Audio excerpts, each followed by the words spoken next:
Good morning, everyone, and welcome to IGTV. We have a report from RSA in San Francisco, California, from Bill Murray, and Bill is going to be delivering the InfraGard editorial on commercial bank takeovers. And Bill, thank you for getting up so early out there on a rainy day in San Francisco. Go ahead. I woke up on East Coast time in any case. I hear you. Okay, greetings from soaked and soggy San Francisco, where the RSA Expo began yesterday and where the conference will begin in just a couple of hours. Recently, we've seen a number of cases where money has been fraudulently transferred from the accounts of small businesses and municipalities using online banking applications. While the media has referred to these as automated clearinghouse fraud, they are probably more appropriately thought of as commercial account takeovers. These frauds have exploited the replay of credentials, user IDs and passwords, or privileges captured from the compromise of the machine used by the victims to do their online banking. The cases have resulted in disputes between the banks and their customers. The customers have argued that these transactions were unauthorized and that therefore the banks should make them whole. The banks have argued that the transactions were authorized using the customer's credentials, i.e. user ID and password, and that they are the customer's responsibility. It's important to put these cases in some kind of perspective. First, while they are novel and exploit both fundamental and operation-induced vulnerabilities, they are dwarfed by more traditional forms of bank fraud. Second, while they might bankrupt the small business or the municipalities, they are not material to the banks. With a few exceptions still pending, these cases have been settled on undisclosed terms, and no precedents have been established. On the other hand, no one appears to have gone bankrupt yet. Third, we know the controls that must be tightened in order to resist these attacks. It appears as though the banks are using these cases in an attempt to shift more of the responsibility to the customer, or to at least make the customer aware of what his true responsibilities and risks are. Excuse me. In common law and convention, banks are responsible for ensuring that transactions are properly authorized. The banks get to dictate the authorization process. The regulators have pushed them to implement two-factor, but not necessarily strong authentication to resist the replay of user ID and password. Choices include token-based, out-of-band, and challenge response.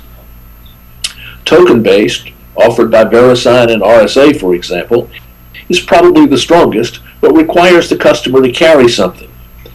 It may be a separate device, for example, an RSA Secure ID token, or simply software on a cell phone, as is done through the VeriSign VIP Access program.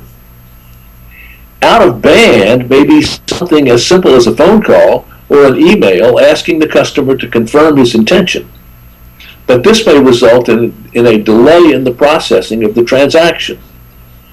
Verizon offers a solution that relies upon sending a one-time password to the customer's cell phone.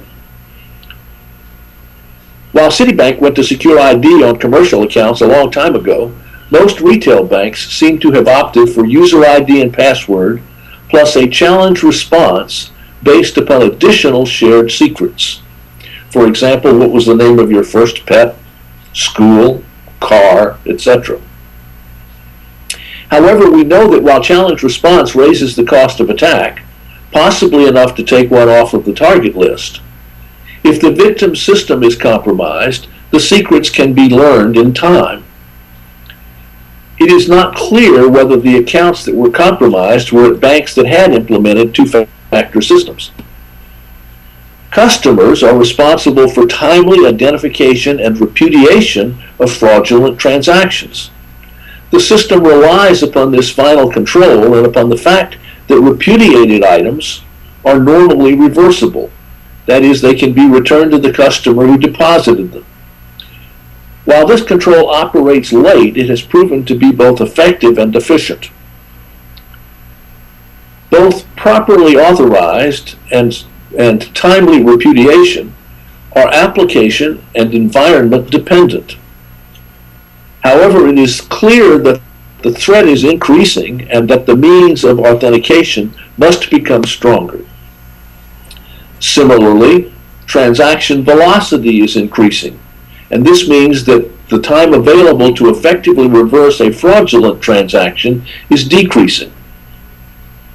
60 years ago, when I opened my first checking account, funds drawn on out-of-town banks might take weeks to clear, but I had 30 days from my statement to repudiate a transaction.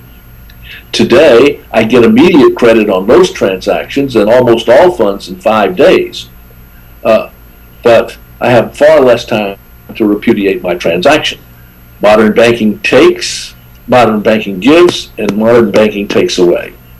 Today I have less time to repudiate transactions, but I do not have to wait for a statement to know what has been charged to my account. I reconcile at least once a week and can do so daily if I choose. Banks can and should automatically slow down the velocity of unusual transactions. Properly and timely are also matters of convention and contract. Old conventions and current contracts are failing often enough to damage necessary public trust and confidence. Banks have more control than users, and they can't have it both ways. They cannot offer only a method of authentication that is vulnerable to replay attack and then expect to hold the customer accountable for the replay. Banks must offer strong authentication, probably token-based or out-of-band, appropriate to balances, transaction size, and frequency. Given current cost and risk, they can actually offer a choice or even a combination. They must agree with customers based upon clearing and settlement arrangements on a reasonable time to repudiate transactions. Customers should prefer banks that offer strong authentication and other controls. Similarly, customers cannot have it both ways. They cannot expect fast transactions while expecting to have a long time to detect and repudiate fraudulent transactions. They should prefer banks that place limits on the size and destination of transfers that are appropriate to the kind of account, its balances, and its history. One customer reported on Bank Info Security in the last week that his bank processed a wire transfer of $500,000, even though he had never made a wire transfer of any kind before. Customers must protect their systems and credentials. This includes appropriate choice of passwords and preserving their secrecy. It includes appropriate physical and logical control over their systems. While we are most concerned about attacks from the internet, in fact, the easiest way for me to compromise your system is for me to get physical access to it. Their controls have to include firewalls, antivirus, and timeouts. However, we believe that some systems may have been compromised when a user accepted a bait message in another application. Therefore, consideration should be given to using a separate system for this application, for the online banking application. Similarly, consideration should be given to storing credentials separate from the system on which they're going to be used. For example, on an iron key. Customers should also be aware that there are a number of other ways than compromised systems and credentials that unauthorized transactions can be charged to their accounts. The one control that will embrace all of these is timely identification and repudiation of these transactions. Therefore, customers should reconcile frequently as appropriate to the account and the amount of activity.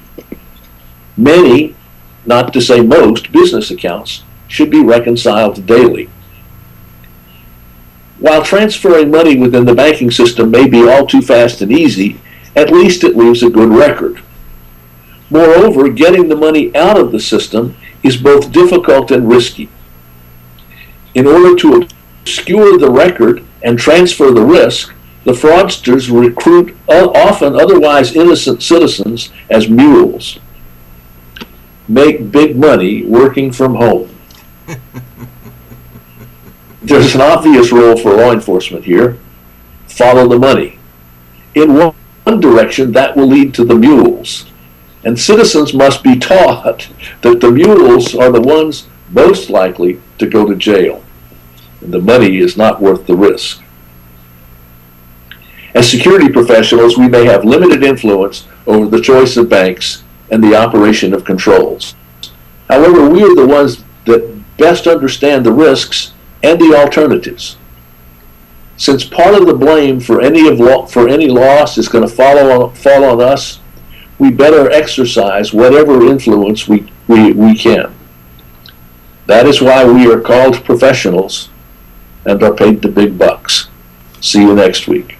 Thanks, Bill. Certainly appreciate it, and have a great time out at RSA. And we look to learn and understand more from you in the future. Thanks again. Okay.